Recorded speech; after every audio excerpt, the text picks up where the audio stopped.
ვენესუელას თავს ორი დამანგრეველი მიწისძვრა დაატყდა. სტიქიამ ათობით ადამიანი იმსხვერპლა.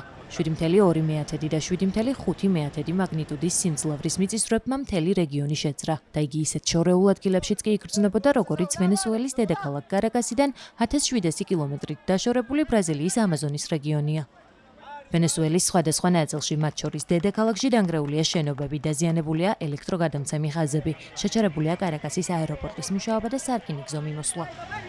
ეს მიწისძვრები, რომლებიც ვენესუელაში საუკუნეზე დიდი ხნის განმავლობაში ერთ-ერთ ყველაზე ძლიერ სტიქიურ მოვლენად ითვლება, ადგილობრივი დროით საღამოს 6 საათის შემდეგ მოხდა.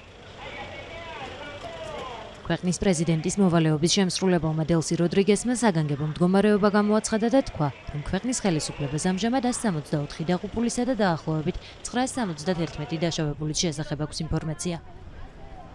ვენესუელის პრეზიდენტის მოვალეობის შემსრულებელმა ისიც განაცხადა, რომ ქვეყანა ახლა არაერთი სახელმწიფოდან ელის სამაშველო ჯგუფებს. Próximas horas estaremos recibiendo rescatistas მომდევნო საათებში მაშველთა ჯგუფების ჩამოსვლას ველით იმ ქვეყნებიდან, რომლებიც ჩვენს მთავრობას უკვე დაუკავშირდნენ. სურს მადლობა გადავუხადო პრეზიდენტ დონალდ ტრამპს და მის ადმინისტრაციას.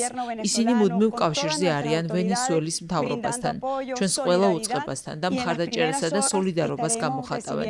უახლოეს საათებში მაშველებს მათგან მივიღებთ. მაშველებს ველი დომინიკის რესპუბლიკიდანაც. ამისთვის პრეზიდენტ ლუის აბინადერს სატელეფონო საუბარში მადლობა გადავუხადე. ტელეფონით ვესაუბრე ელ სალვადორის პრეზიდენტ ნაიბ ბუკელესთანაც. მაშველთა ბრიგადას მალე ელ სალვადორის გამოგზავნის. მექსიკიდანაც მივიღებთ გამოცდილ მაშველებს. ასევე მუდმივი კომუნიკაცია მაქვს კატარის მთავრობასთან, რომელმაც მაშველები უკვე გამოგზავნა და ისინი ვენესუელაში ხვალ ჩამოვლენ. უნდა გაცნობოთ, რომ ამ უპრეცედენტო სეისმური მოვლენის შედეგად ყველაზე მეტად დაზარალებული ლა გუაირას შტატია.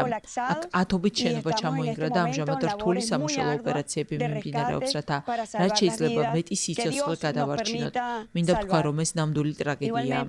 ასევე სოლიდარობას გამოვხატავთ იმ ოჯახების მიმართ, რომლებმაც ახლობლები დაკარგეს. უსამძიმრებთ მათ და მძიმე დროს სრულ მხარდაჭერას ვუცხადებთ. Ratificarles nuestras condolencias, nuestro acompañamiento en estas horas. სტიქიას ამერიკის შეერთებული შტატების პრეზიდენტი დონალდ ტრამპი პლატფორმა Truth Social-ზე გამოეხმაურა. მან აღნიშნა, რომ ვაშინგტონი ახალ მეგობრებს გვერდში დაუდგება. ამასთან მისმა სახელმწიფო მდივანმა მარკო რუბიომაც განაცხადა, რომ შტატები ვენესუელაში მაშველებს სამედიცინო მარაგსა და ჰუმანიტარულ დახმარებას გაგზავნეს. ორი ძლიერი მიწისძვრა, რომლებიც ახლახან დაატყდა თავს ვენესუელის დიდებულ ხალხს, მასშტაბით ძალიან ძლიერია და უამრავი ადამიანის სიცოცხლე შეიწირა. ამერიკის შეერთებული შტატები მზადა, დახმარება სურს და შეუძლია. ჩვენი მთავრობის ყველა უწყებას დავავალე, რომ სწრაფი მოქმედებებისთვის მზად იყვნენ. ჩვენ გვერდში დაუდგებით ჩვენს ახალ და დიდ მეგობრებს. პირველადი მონაცემები მძიმეა. ამერიკის შეერთებული შტატების გეოლოგიურმა სამსახურმა თავდაპირველად განაცხადა, რომ პირველი მიწისძვრის სიმძლავრე 7.1 მეათედი მაგნიტუდა იყო, თუმცა მოგვიანებით ეს მაჩვენებელი 7.2 მეათედამდე გაიზარდა. მიწისძვრის ეპიცენტრი კარაკასიდან დასავლეთით დაახლოებით 168 კილომეტრში იყო. სააგენტომ მოგვიანებით კიდევ უფრო ძლიერი 7.5 მეათედი მაგნიტუდის სიმძლავრის მიწისძვრის შესახებაც გაავრცელა ინფორმაცია. ეს მიწისძვრა წინას მხოლოდ 1 წუთის შემდეგ მოხდა.